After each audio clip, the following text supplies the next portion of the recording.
Ok, pues mire, vamos a platicar sobre lo del PIB, del Ujú. reporte del INEGI de este día.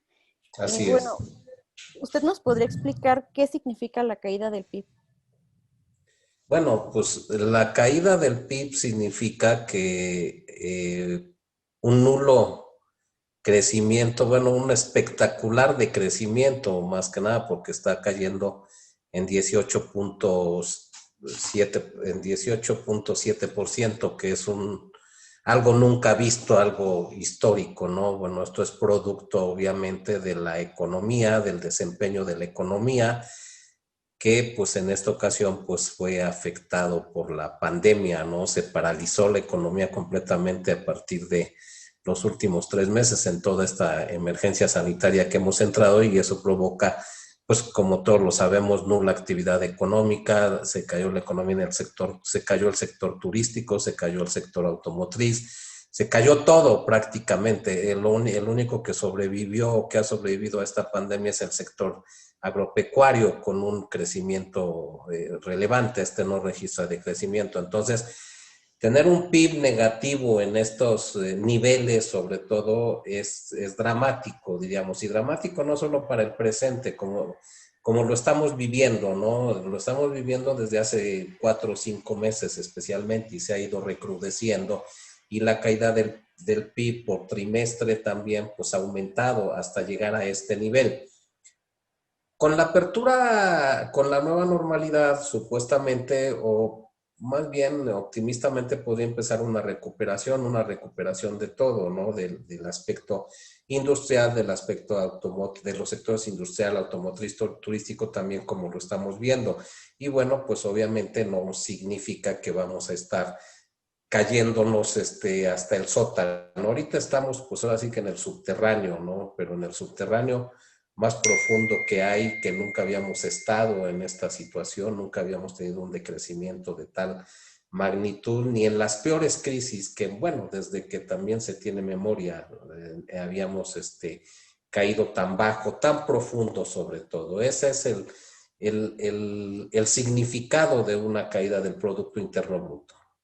Pero entonces cree que, o sea, principalmente el tema de la caída sea la pandemia, ¿no ve otro Por un lado factor que fue la influya? pandemia, por un lado fue la pandemia, vino a modificar todo, como lo hemos sabido. Ya traíamos también, aunado a la pandemia, también está la crisis petrolera que se presentó, la caída de los precios del petróleo, algo nunca visto, sobre todo los precios a futuro, en donde el precio a futuro valiera cero, ¿no? Un barril de petróleo, pues podría uno decir, mejor lo escondo ahí en alguna caverna que no tenemos en México, ¿verdad? Que venderlo.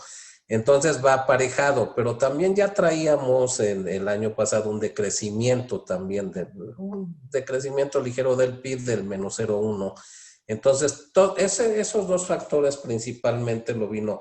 La crisis del petróleo por sí misma tal vez no hubiera creado, de los precios del petróleo me refiero, no hubiera creado una caída tan espectacular como fue la pandemia, el efecto de la pandemia, ¿no? Pero también aunado a ello, creo yo que no hemos sabido, o el gobierno no ha sabido reaccionar. No hay estrategia en esa parte, y no hay estrategia, ni hay programas, no hay muchas cosas, porque también el gobierno no tiene dinero. Con todo esto, pues se ha acabado, eh, pues no hay suficiente captación también, obviamente con una economía paralizada, pues como lo vemos, se paraliza todo, no hay dinero también. Entonces todos esos factores van influyendo.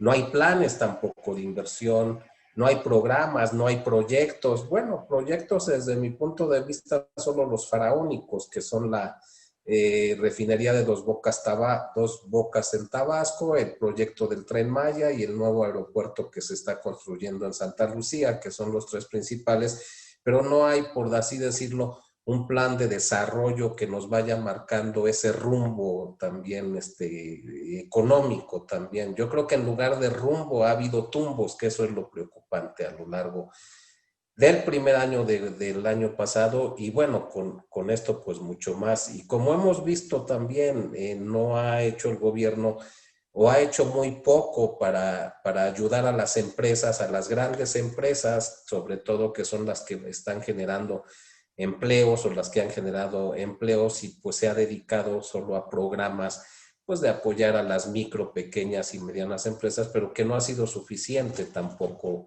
porque también el acceso a estos financiamientos, a estos créditos es muy complicado, tomando en cuenta pues que no toda la economía del país es formal, también pues hay mucha informalidad, ese es el otro punto. Entonces son distintos factores que la pandemia recrudece, por así decirlo, y no hay manera, no hay dinero, no hay programas, o si hay programas son insuficientes y solo hay programas para ayudar, como lo hemos visto, a los más necesitados, a los más pobres, pero esos lamentablemente no producen. Entonces, en las empresas, pues esas las que habría que haber apoyado para poder reactivar o para evitar que la caída fuera tan brutal. Entonces, en ese sentido, piensa que ahí es en donde golpearía esta caída a la 4T. Claro, yo creo que aquí con esto que ha pasado en este año, en el segundo año de gobierno, por así decirlo, pues, en el primero ya comenté que había también hubo un decrecimiento, pero yo creo que este segundo año va a marcar el futuro de la economía del país. En otras ocasiones, en otras caídas, por ejemplo, la de 1994, lo del error de diciembre y sus efectos en el 95, ¿verdad? Pues sí, también tuvimos una caída brutal o no tan brutal, pero al año siguiente se recuperó, y aquí con un nivel de está muy difícil que el año próximo se recupere algo, se va a recuperar algo, pero va a ser muy lentamente, en mi opinión y en opinión de algunos analistas que son especialistas en el tema que yo he consultado, pues creo que nos vamos a llevar todo el sexenio tratando de recuperar lo perdido, ¿no? O sea, va a ser paulatino también. El próximo año no va a haber un crecimiento tampoco espectacular, también por las mismas causas, porque no hay dinero, hay que reactivar la economía, como todos sabemos. Ahorita estamos a un 30% muchas empresas, otras trabajan tal vez un poquito más, pero cuando estemos al 100%, yo creo que nos va a llevar por lo menos, no, lo que dicen estos expertos es que nos va a llevar buena parte, si no es que todo el sexenio, en un crecimiento pues mediocre, hay que decirlo, como ha sido lamentablemente durante los últimos 30 años. Pero no es lo mismo tener un crecimiento mediocre de 2%, de 1%, lo que usted póngale cualquiera, a tener en este caso un decrecimiento terrible, ¿no? Bueno, y viéndolo desde ese contexto, ¿qué opinaría usted sobre lo que dice el presidente de que tenemos finanzas sanas y que ya se está levantando? No, sí, es que aquí hay que diferenciar dos cosas. De que hay finanzas sanas y hay finanzas sanas, porque finalmente, si vemos, si revisamos los números, ¿verdad? El gobierno ha hecho un gran esfuerzo de austeridad, ¿no? Una austeridad, como ya lo hemos visto, cuáles son todos estos programas que no valdría la pena repetir. La recaudación, por ejemplo, está aumentando también. Aquí lo que está cuidando el gobierno es el déficit fiscal, que no se le vaya. Sí ha aumentado la deuda externa, sin duda alguna, pero por otros problemas, pero no estamos, las finanzas, digamos que la macroeconomía, como la llaman los economistas, la macroeconomía por estos factores está bien. Tenemos un problema con Petróleos Mexicanos, sin duda alguna. Petróleos Mexicanos dejó de ser el principal proveedor de recursos del gobierno, eso que ni duda quepa por la caída de los precios del petróleo, como le digo, y por el gran endeudamiento que también tuvo Petróleos Mexicanos en el sexenio pasado, de su deuda que se incrementó en 50,000 millones de dólares, que es un demonial.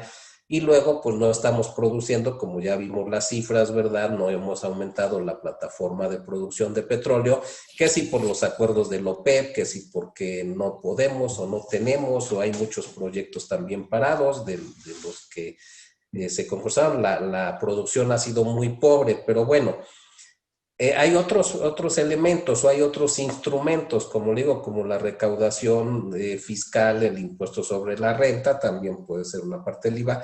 El IEPS también es el impuesto especial de producción y servicios. Muchas de esas cosas nos han ayudado, como bien dice el presidente, a tener finanzas sanas. Pero no basta, lo que necesitamos es cómo impulsar el desarrollo del país. Y para impulsar el desarrollo del país se requieren planes, se requieren inversiones, se requieren proyectos. Y aquí el otro aspecto en este sentido es que la economía, la iniciativa privada no está participando.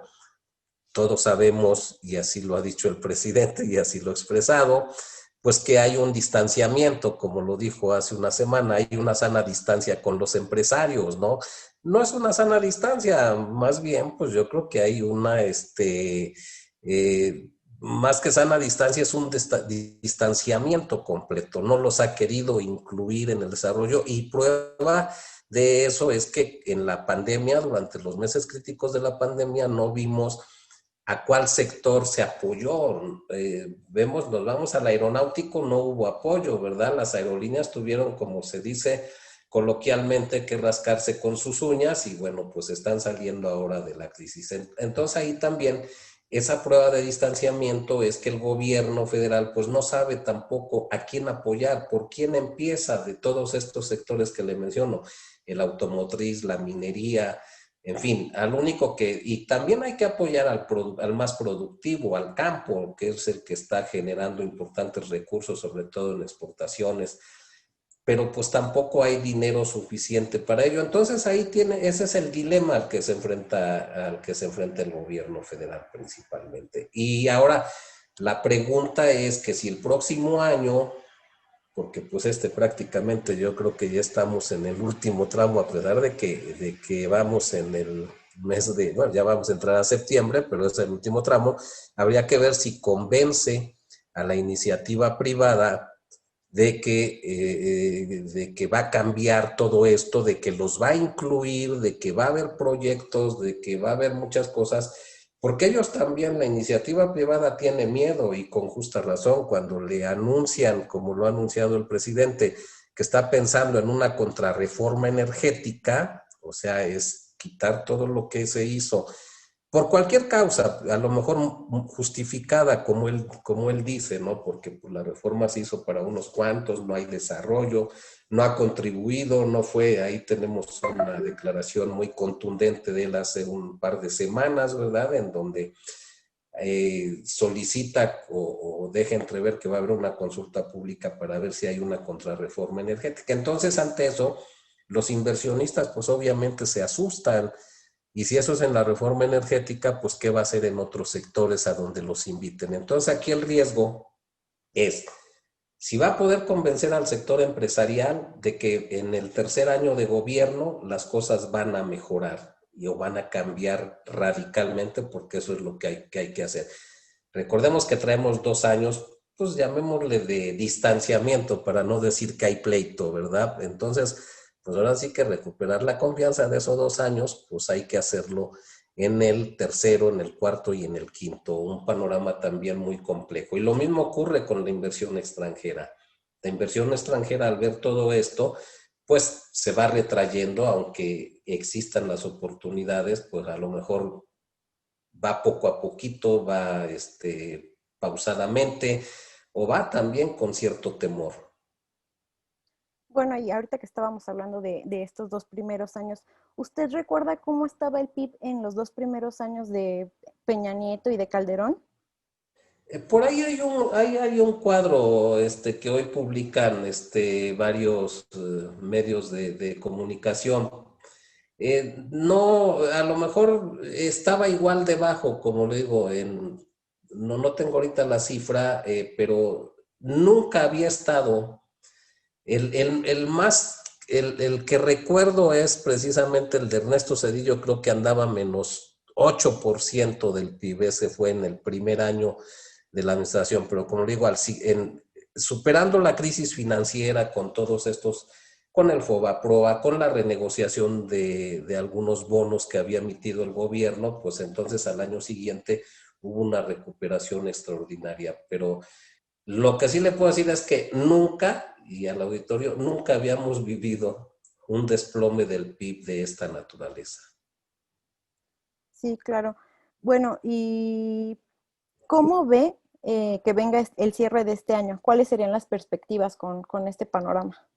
Pues con este panorama, como ya hay un poco de normalidad, o estamos en la nueva normalidad, como le llaman, como hemos visto también, pues ya ha habido, y el presidente dice que los empleos ya medio se están recuperando, pero bueno, si perdimos más de 1 millón de empleos, perdimos lo que se había construido en el sexenio pasado, creo que en un solo año, ¿no? Entonces, pues no los vamos a recuperar, obviamente, en estos 6 meses también. Yo creo que ahorita vamos a entrar a un periodo en donde vamos a ver los efectos de muchos de los programas, de algunos de los programas que se instrumentaron, sobre todo para paliar un poquito esta crisis, ¿no? Vamos a ver, por ejemplo, qué efecto tuvo este diferimiento de pagos de los bancos que hicieron para que los que tuvieran algún crédito lo difirieran a 4 o 6 meses. Entonces yo creo que en estos 6 meses no podemos hablar, yo no podría hablar de una recuperación espectacular en estos 6 meses. Hay que detener, yo creo que la caída, pues ya en el otro, en el que sigue, ¿verdad? En el mes que sigue ya no va a ser igual, y eso también implica, pero pues de que vamos a cerrar mal, yo creo que yo creo que va a ser un muy mal año, bueno, ya lo está haciendo para la economía en su conjunto. Y Pues para millones de personas, obviamente, ¿no? Aquí el otro efecto que también vale la pena comentar es el efecto en el número de desempleados, en el número de pobres también, como hemos leído, pues con todo esto, el efecto en la pobreza, que fue uno de los renglones al que este gobierno le dedicó mucho más dinero, ¿no? Con los programas sociales que rondan por ahí de los 300,000 millones de pesos al año, pues de la pobreza, ¿verdad? Que la va a disparar nuevamente, no sé en qué niveles, ahí hay muchas cifras. Todo eso lo vamos a ir viendo conforme avance el tiempo y conforme avance esto. Por lo pronto, por lo que hay que hacer, creo yo, es que nos vayamos recuperando paulatinamente. Ya estamos abriendo, o ya están abriendo muchos negocios, muchas empresas. Algunos ya se murieron definitivamente y esos no los van a resucitar. Esos pues se van a quedar ahí, tendrán que buscar otras cosas el próximo año. Entonces, pues vamos a ver en lo que resta del año cómo se van comportando estas cosas, porque también por el otro lado, como le explico, no podemos ser muy optimistas porque como no ha habido programas que digan, bueno, con este programa vamos a terminar los próximos 4 meses o los que nos falten 5 meses, ¿verdad? Vamos a terminar a tambor batiente. Eso no se ve, ¿verdad? Eso ahorita están todos, como usted ha visto, reestructurando. Empresas de aeronáuticas ya están reestructurando sus deudas, han pedido dinero prestado. En fin, ese va a ser el proceso del próximo año. Vamos a ver cómo quedamos. Vamos a ver cuántos muertos y cuántos heridos empresarialmente, por así decirlo, nos ha dejado esta crisis o nos va a dejar esta crisis. Y el año que entra, pues vamos a empezar a ver en qué niveles. ok, pues sería todo, le agradezco mucho. Estoy a sus órdenes.